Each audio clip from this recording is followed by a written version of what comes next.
All right. What's up, YouTube? Welcome back to the channel. Uh, Today, I had an idea. Um, just have a little conversation. There was a couple things I want to talk about. Um, and not there's no tobacco review. There's no real purpose to this video. I want to give a little bit of advice to new pipe smokers, but maybe also experienced pipe smokers.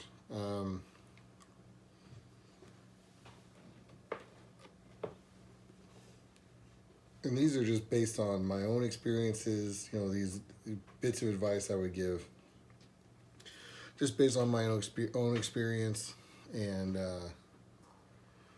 um, my own history with the activity of, you know, pastime, if you will, of smoking a pipe. So, first of all, today I'm smoking my little Bjorn Viking.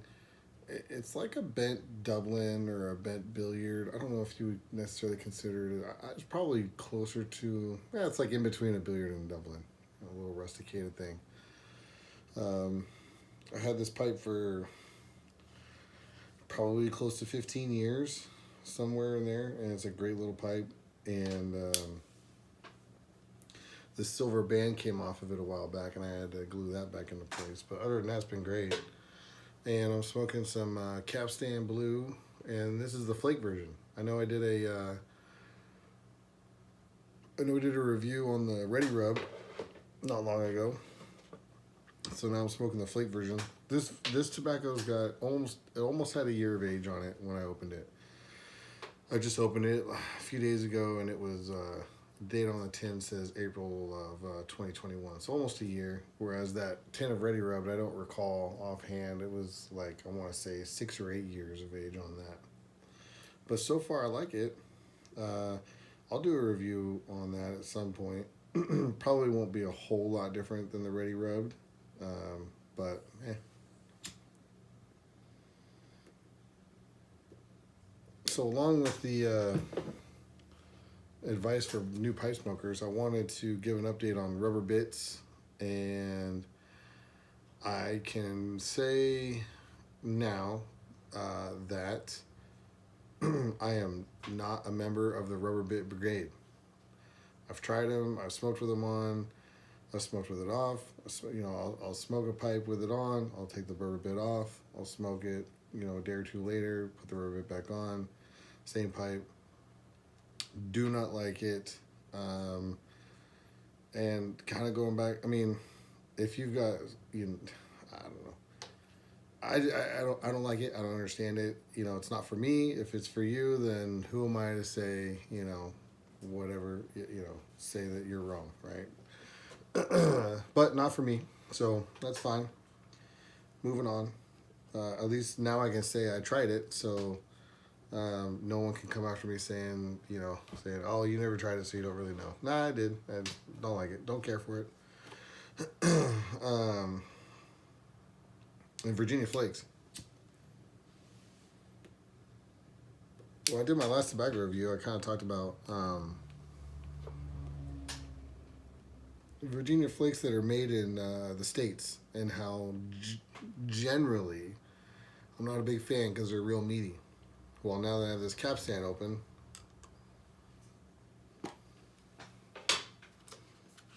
now this is what a Virginia Flake should look like, in my opinion. If I can get one out without tearing it up.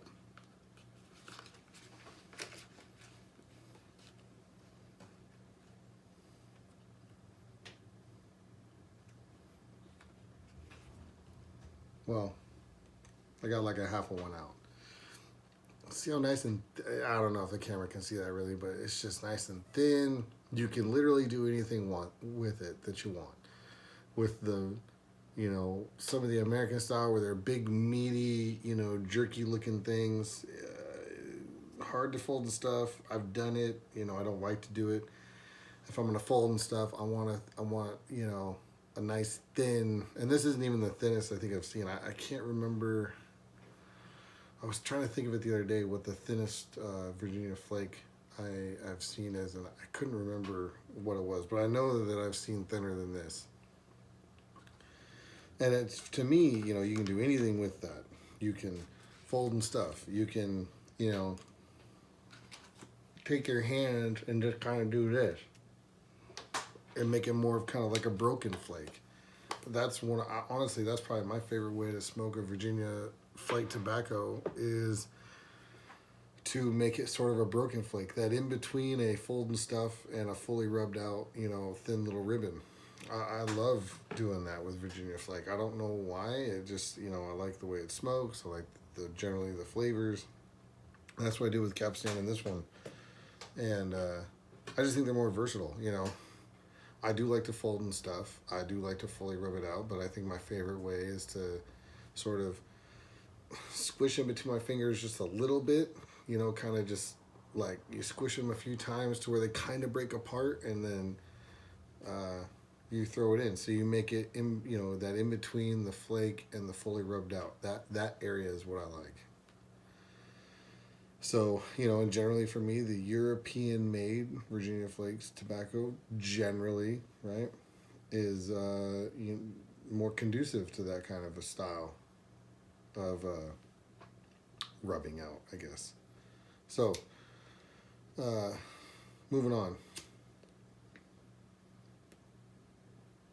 I wanted to do this video this afternoon in the backyard again because I like that. I really enjoyed that. I hope you guys enjoyed that.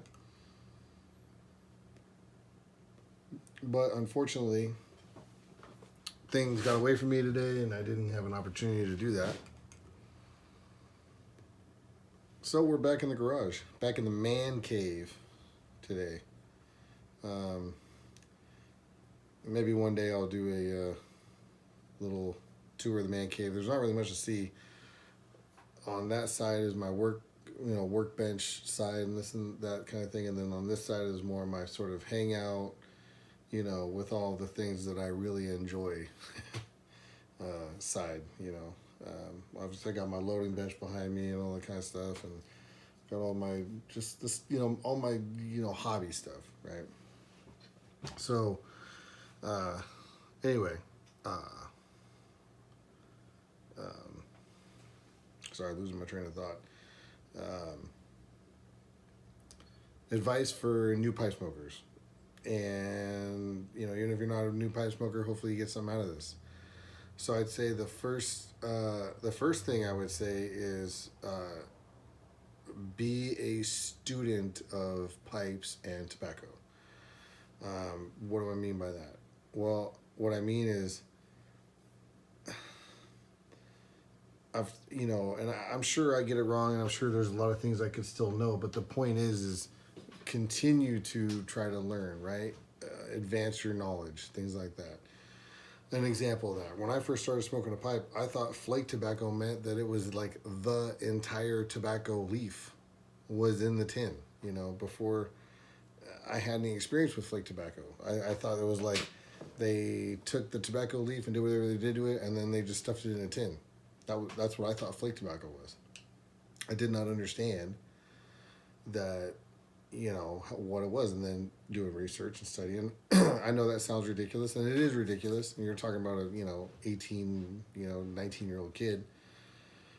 But the point is study pipes and tobacco. Study how,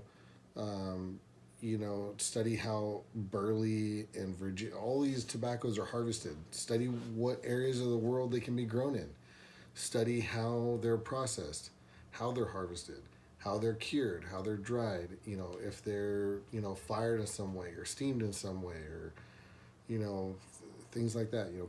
Cavendish is a good example of this. Cavendish, people use Cavendish as such a broad term. But the thing is like, it really matters what kind of Cavendish it is. Is it a burley Cavendish or a Virginia Cavendish, or is it something else? Because you can Cavendish. Cavendishing is just the process.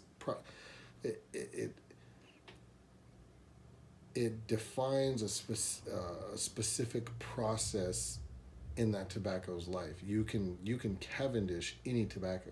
Would you want to? I don't know. Probably not. Maybe. But I think people just use that just it's a general. It's too much of a general term. I want to know. Okay, what was that leaf that was Cavendish? What did it start as? That's interesting to me. Same thing with pipes. Study on pipes, their engineering, their materials. Where in the world do the materials come from? How do they make them? All those kinds of things. That's all. That's all. If it's not interesting to you and you're like, dude, barking up the wrong tree, that's fine. This is just a list of things that have helped my experience in pipe smoking, so they might help yours. And being a student of pipes and tobaccos has helped my experience with pipe smoking. Might not help yours, and that's fine. Um, Number two would be, well, I probably should have started with this. I probably should have started with this, but take what you hear with a grain of salt. And I know that sounds, skeptical or pessimistic. It's not. If I believed everything, believed 100% everything I heard or read or whatever about pipes or tobacco, I'd have a lot more, I would say, misinformed facts, right? Unfactual facts about pipes and tobacco. So just, take in as much information as you can, be a student of pipes and tobaccos, but also be skeptical and, be willing to fact check, people or things or articles or whatever. And that goes for anybody and everybody, even if it's someone who's got who's one of the doctors of pipes or masters of pipes or whatever. It's okay to be skeptical. It's a good thing. It's about keeping an open mind, right?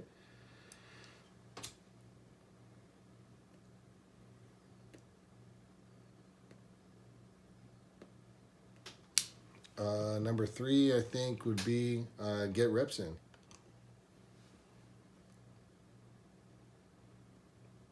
Get reps in, right? And what do I mean by reps? I mean,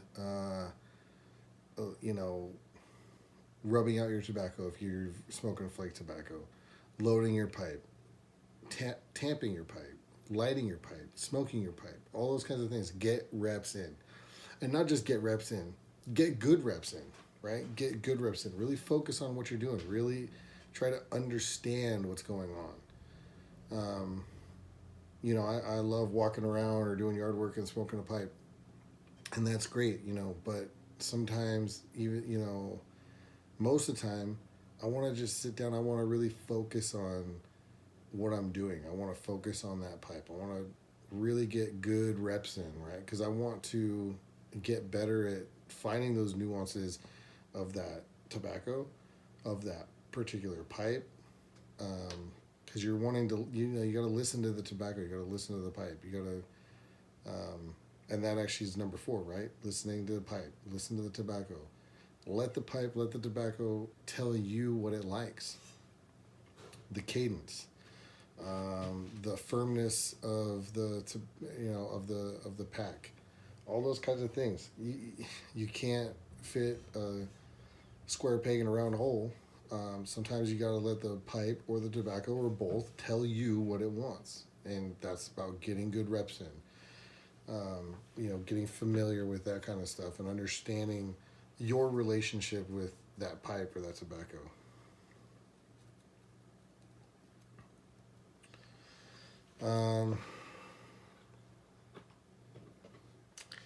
Another thing I would say would be don't worry. I'm gonna put a caveat on this, right? Don't worry about price. With the caveat of, don't go out and buy a Bow Nord that you're not gonna be able to pay your rent next month, and then go, well, his dude on YouTube said, don't worry about price. That's not what I'm saying. What I mean by don't worry about price is affordability doesn't necessarily mean, and a lot of you probably already know this, affordability doesn't necessarily mean lack of quality, and high expense doesn't necessarily mean superior quality. So for me, price of a tobacco, price of a pipe, those kinds of things, they don't really matter. It's not something I look at a lot, but I'm also not looking at super high price pipes. I think the most expensive pipe, I mean, well, not to, I don't, I'm, I'm at risk of sounding like a, total clown right now, but I think the most expensive pipe I have is around $350, what I bought brand new, which is expensive for me, right? Like that's the most expensive pipe. I've been, you know, maybe one day I'll get more expensive pipes, but like these Bjorns I was buying for $60, $80, $100, whatever. Stanwell, same thing, $80, $100. Savinellis, all those kinds of things, and for the most part, they've all been great. And the ones that haven't been great, I resell them or whatever. And just because it's not good for me doesn't mean it's not going to be. It doesn't mean it's going to be, not good for the next guy. It may just be my relationship with that pipe just didn't really mesh. But yeah, don't worry about price. If you're curious about tobacco, but you go, it's really cheap, probably not going to be any good. Well, you don't know that until you try it. If it's cheap, buy it, smoke it. If you don't like it, then no big deal. Same to be said for really expensive tobaccos.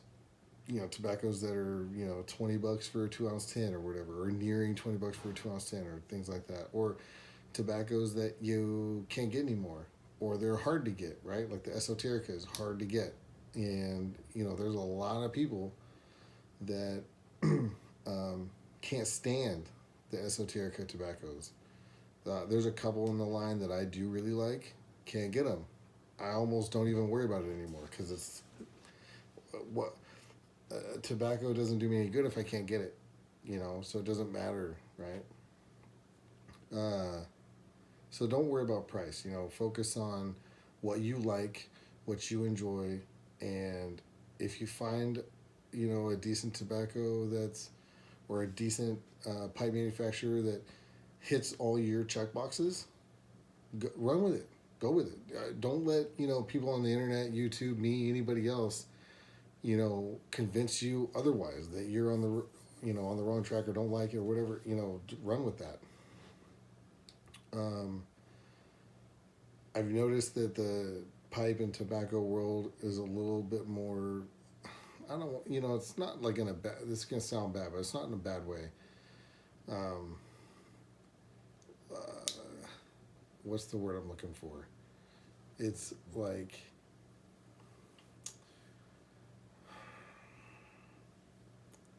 kind of like fad-y, right? And a good example of this, in my opinion, this is just my experience. I see a lot of people talking about the Savinelli 320 shape, right? Everyone wants a Savinelli 320 shape. And it's a cool shape. I have a Savinelli 320. I bought it, I think, in probably '07 or so, I want to say. 2007, maybe 2008. It's a great shape. It's not my favorite pipe. It's heavy. It feels good in the hand, but it's a good shape.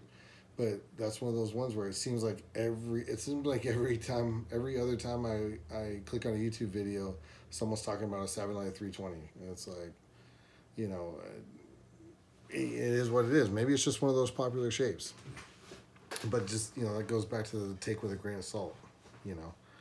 Just because you saw a video saying where 10 guys say they love it doesn't mean you're gonna like it. If it's, you look at it and go, it's not really in my style, don't let, I'm sure you guys already know this, but don't let, someone else's opinion, make you go out and spend $100, $150 on a pipe that you hate. Now, with all that being said, I would say, don't be afraid to get out of your comfort zone. I know that's a little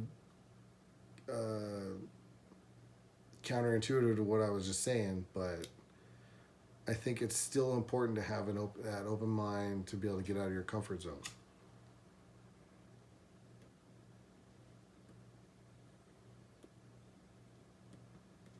And I think mainly I'm talking more about tobacco choices.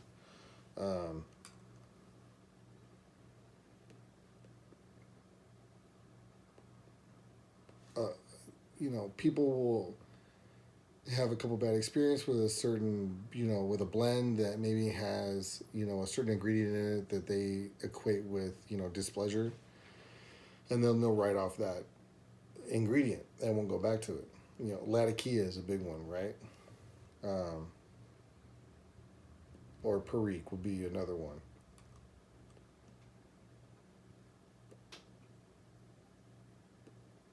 And, like everything else, tastes change, people change, tobaccos change, things change. Don't be afraid to get out of your comfort zone and maybe experiment with something that in the past you didn't like, or maybe something that, when you smelled it, you thought you wouldn't like. A good example of that is I smoked that 10 to Midnight a few months ago, did a review on that. And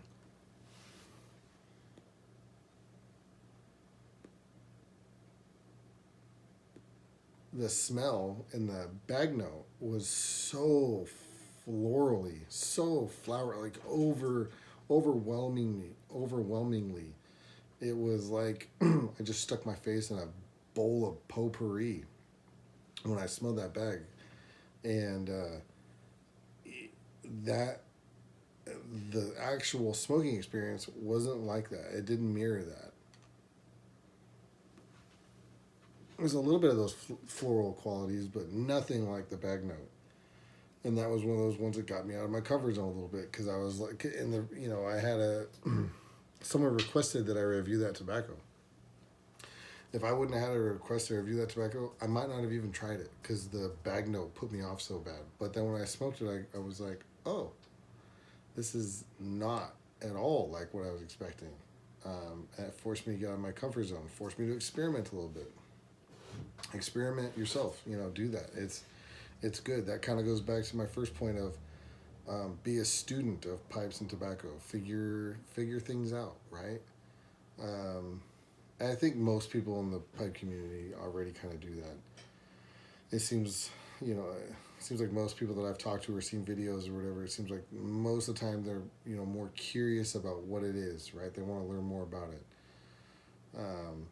more so than, other things. But I think that'll probably wrap up my advice for new pipe smokers. I hope there's some value to that. I hope you guys find some value to that. And whether you're a new pipe smoker or you're an experienced pipe smoker, if you're an experienced pipe smoker, maybe you're the guy that's been smoking for 10, 20 years and you've done nothing but smoke the same 2, 3, 4 blends for and that 20 years, and maybe you'll go out now and buy a different blend and realize that you really like that as well. That's a win.